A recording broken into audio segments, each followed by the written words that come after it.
Qadha sholat ini ada. Nih, lihat dulu Qur'annya ya sebelum bedah hadis. Kata Allah, fa idza tma'nantum fa aqimus shalah innas sholata kanat 'alal mu'minina kitaban mawquta. Ayat ini menggambarkan sholat ini memiliki dua sasaran. Ini yang harus kita pahami sebelum memahami tentang qadha ini. Dua sasaran. Pertama, fa'aqimus shalah. Maknanya amrun bis shalah. Amrun bi iqamatis shalah. Bahasa kitanya yang pertama, tugas kita sholat tuh jalanin perintah. Itu pertama. Kedua, inna sholata kanat 'alal mu'minina kitaban mawquta, namanya ta'alluqul waqt. Jadi sehingga sholat itu memiliki dua hubungan. Hubungan perintah, yang kedua hubungan waktu. Bila waktu ini udah habis, ini ada dua, ini waktu, ini perintah. Bila waktu ini udah habis, masih belum kita jalanin perintah ini, masih belum gugur. Itu begitu, belum gugur. Biar gampang, saya pindahin dulu nih, karena sama nih kiasnya. Bayar telepon, bayar listrik, telepon tanggal 5 sampai tanggal 20. Itu tanggal 5 sampai tanggal 20 ini bayar listrik nih kayak sholat. Ada dua hubungan. Pertama, hubungan bayar abodemen dan pemakaian. Kedua, hubungannya waktu, tanggal 5 sampai tanggal 20. Sekarang ini udah tanggal 25. Kita datang ke loket listrik, Pak, ini udah tanggal 25, udah habis. Jadi Bapak nggak perlu bayar. Yang udah kelewat Bapak udah bebas. Begitu nggak kira-kira? Begitu nggak? Nggak ada begitu. Kenapa? Dua hubungannya. Waktu boleh habis, tapi Anda belum kerjain maka kudu kerjain. Begitu kita ketinggalan sholat seminggu yang lalu, waktu udah habis, tapi belum sholat, qadhain. Enggak, bebas gitu. Kagak. Enggak begitu. Cara taubat diatur oleh Islam. Nabi sampaikan dalam hadisnya, kata Nabi, man nama an sholatin. Hadisnya sahih nih.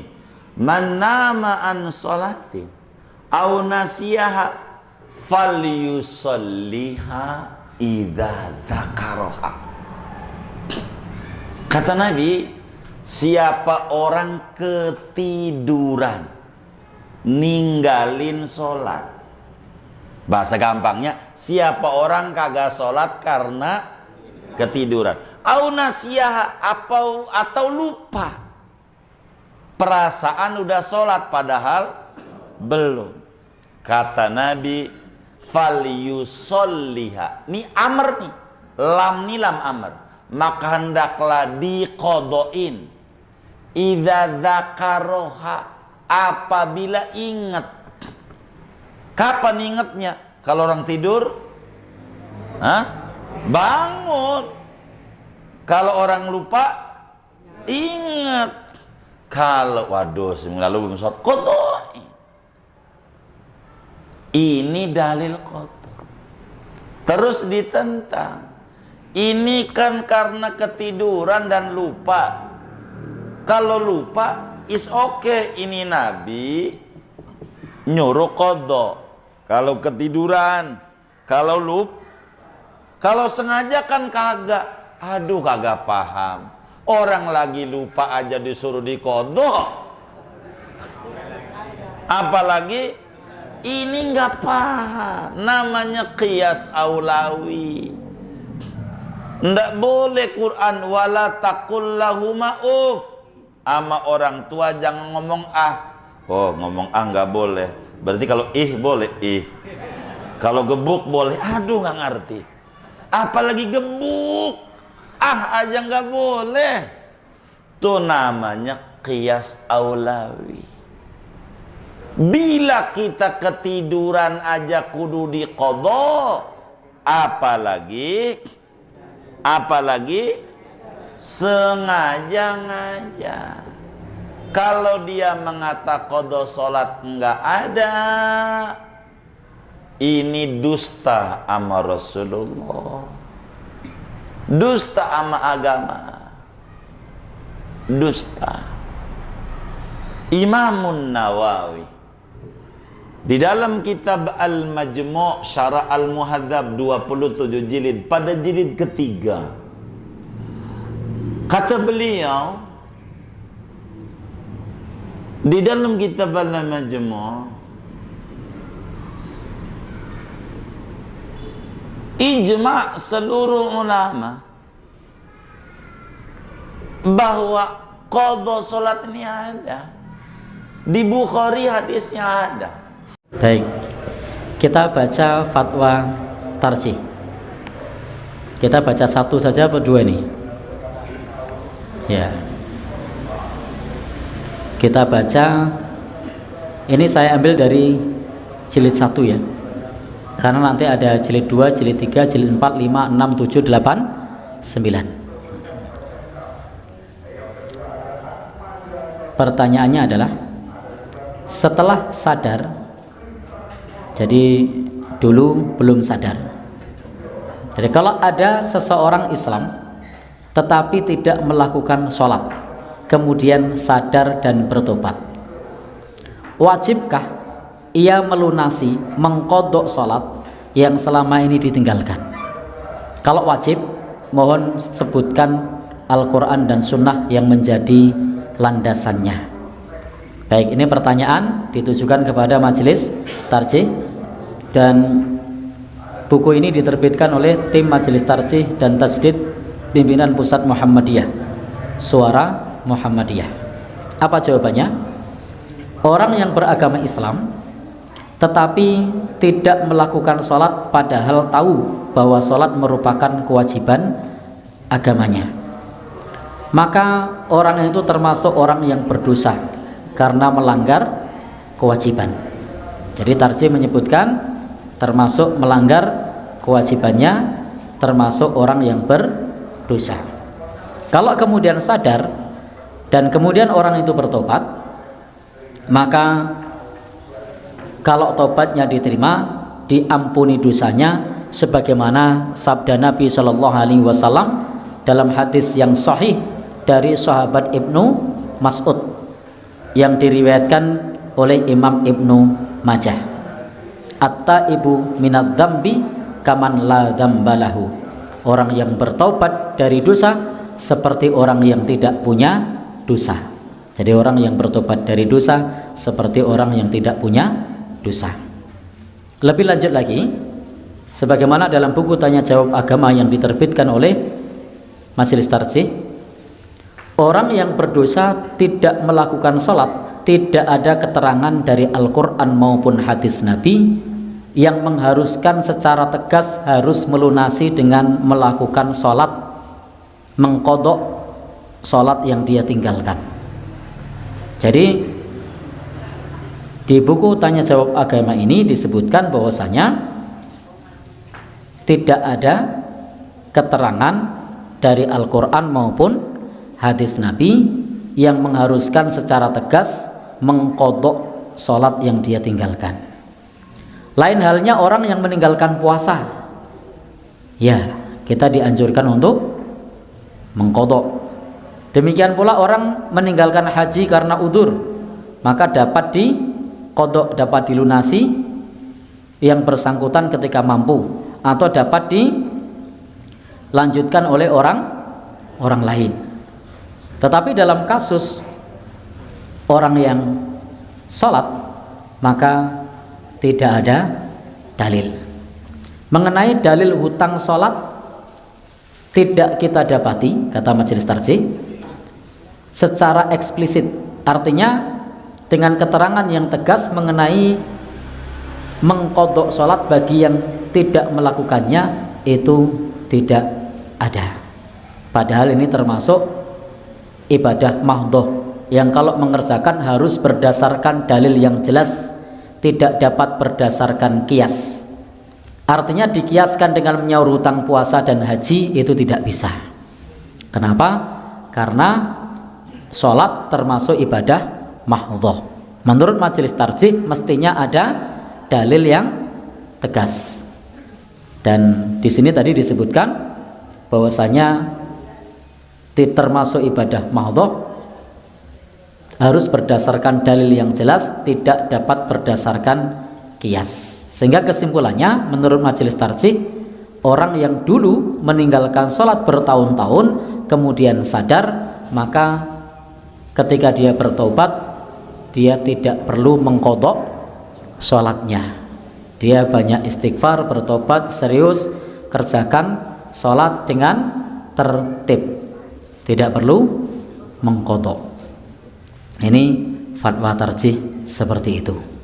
Sehingga Bapak Ibu, kita hanya dianjurkan untuk mengqadha puasa, dan kita juga dianjurkan untuk mengganti yang ketiduran atau lupa.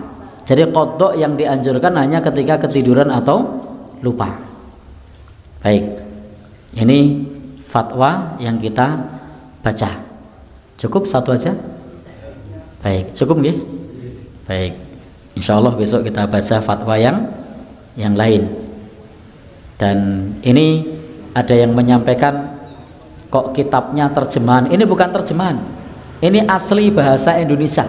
Jadi bukan terjemahan, ini asli bahasa Indonesia.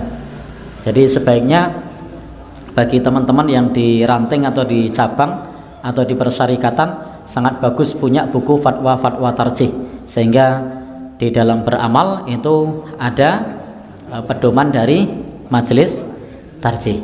Jadi ini memang asli bahasa Indonesia. Nah, kalau kitab yang tadi kita baca ini memang berbahasa Arab. Nah, kalau ini memang berbahasa Arab nggih. Jadi beda. Sehingga ketika ada yang menyampaikan kok kitabnya terjemahan, ini bukan terjemahan. Ini memang asli bahasa Indonesia. Nah, ini memang asli bahasa Indonesia, pertanyaan-pertanyaan, jawaban yang diantaranya pernah dimuat di majalah Suara Muhammadiyah.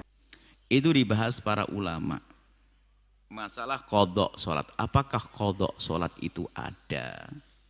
Jika orang meninggalkan sholat sampai keluar waktunya, apakah ada qadha? Dijawab sepakat 4 madhab mengqadha sholat itu ada. Dan hukumnya wajib. Misalnya karena ketiduran atau yang lainnya. Manasya an sholatin, kalau orang lupa melakukan sholat lagi asyik khitbah kepada ibundanya sampai lupa nggak sholat duhur. Falyusal, dia maka hendaknya dia melakukan sholat mata tadzakkar, kapan dia ingat.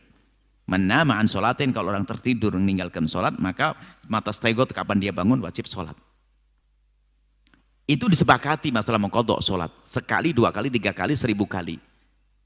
Ini tetap wajib mengqadha, itu ada.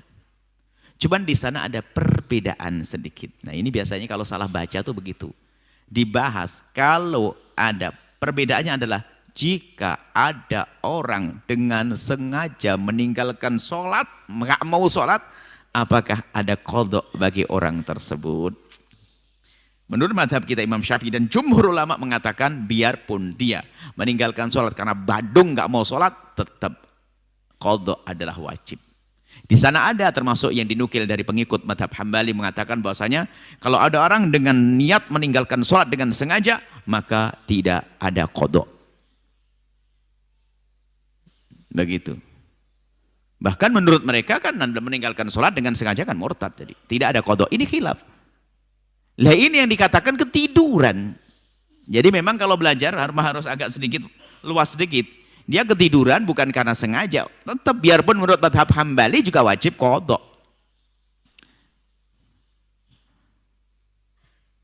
Tapi kan berkali-kali ini kan masalah melatih kebiasaan. Ada orang tuh subhanallah tidurnya kalau tidur betul kayak mati tuh. Digebukin nggak bangun, ada orang begitu. Tidur beneran dia ada. Jadi kalau mau tidur tetap intinya apa kesimpulannya? Baik meninggalkan sholat karena tertidur, karena lupa, atau karena sengaja, jumhur mengatakan ada qadha, tidak usah ragu Anda. Tetap Anda qadha sholat Anda, cuman tolong deh. Besok hari jangan diulang lagi dong. Anda pesan kepada teman Anda yang paling berani, siapkan bak, timba di samping Anda. Kalau Anda tidak bangun, suruh ngebyur Anda demi surga. Gitu saja, nanti Anda nggak marah lagi. Jadi Anda minta tolong, jangan berlarut-larut. Setiap hari ya mungkin dia tuh kesel sama Anda, dibangunin Anda setiap hari nggak bangun, telat lagi qadha, nggak ada qadha. Waduh, nggak. Jadi Anda mungkin kalau Anda baca di dalam referensi fikih, sekarang kan fikihnya global, apa dunia kan dengan di media kan bisa tanya sana sini. Anda pasti menemukan madhab lain. Ini kami sebutkan madhab begini ini. Biar ada wawasan, bahasanya kalau Anda ngikuti madhab itu pasti mengatakan begitu. Tidak ada qadha. Kalau Anda meninggalkan sholat dengan sengaja kan kafir, murtad bagi mereka. Kemudian tidak ada qadha lagi. Itu sudah nggak benar qadha. Istighfar aja yang banyak begitu. Oke, itu madhab selesai. Tapi jumhur kan mengatakan ada qadha. Ini khilaf di antara para immah begitu. Jadi kalau punya wawasan ya nyantailah. Lalu apa yang harus kita lakukan? Ya jangan telat, selesai. Beres. Nggak akan ada khilaf kalau Anda tidak telat. Nggak ada khilaf bainal jumhur wal hanabilah, nggak ada. Kalau Anda tidak telat, berusaha untuk tidak telat. Dan kami ingatkan hati-hati dengan sholat. Jangan sampai Anda berani meninggalkan sholat dengan sengaja. Kalau masalah tertidur dan lupa nggak bisa dibuat-buat. Yang dibuat-buat pura-pura lupa. Kalau orang lupa beneran. Orang bisa saja lupa, saking senangnya ibunya datang tidak sholat duhur. Ini kejadian. Kalau lupa karena yang halal tidak dosa. Lupa karena halal meninggalkan sholat, maka termasuk udzur meninggalkan sholat adalah tidur dan lupa. Anda lagi lupanya lupa yang halal, lupa haram ya nggak bener dong, lupa haram. Lagi nonton yang haram, tak taunya lupa sampai nggak sholat, di dosa dia. Baik, semoga Allah menjauhkan kita dari meninggalkan sholat, menjadikan ahli sholat yang pernah meninggalkan sholat dengan sengaja. Semoga Allah ampuni dan diberi kesadaran dan tobat. Allah angkat derajat semuanya. Allah alam bisawab. Tata cara sholat qadha bagaimana Ustaz? Berserta waktunya, jumlah rakaat, mohon penjelasan. Tidak ada sesuatu yang diqadha dalam sholat kecuali dasarnya memang sholat itu terlupakan. Misal hadis Nabi SAW yang berbunyi, siapa yang lupa sholat maka dia kerjakan kapan dia ingat. Contoh, ada orang, ini contoh saja ya, dia pada saat sedang bergerak pagi hari, dia bangun tidur, aktivitas, lalu dia lupa karena buru-buru keluar, lupa sholat subuh. Berjalan waktu sampai duhur baru ingat, oh ternyata saya belum subuh tadi. Baru ingat, memang lupa ya, sholat subuh dulu baru duhur. Disolati, dikerjakan kapan diingat, kata Nabi SAW. Hanya ini. Tapi kalau ada orang tidak sholat selama 40 tahun, terus sekarang baru taubat, terus dia mau qadha 40 tahun, ini nggak ada dalilnya. Loh, ini pernah terjadi soalnya.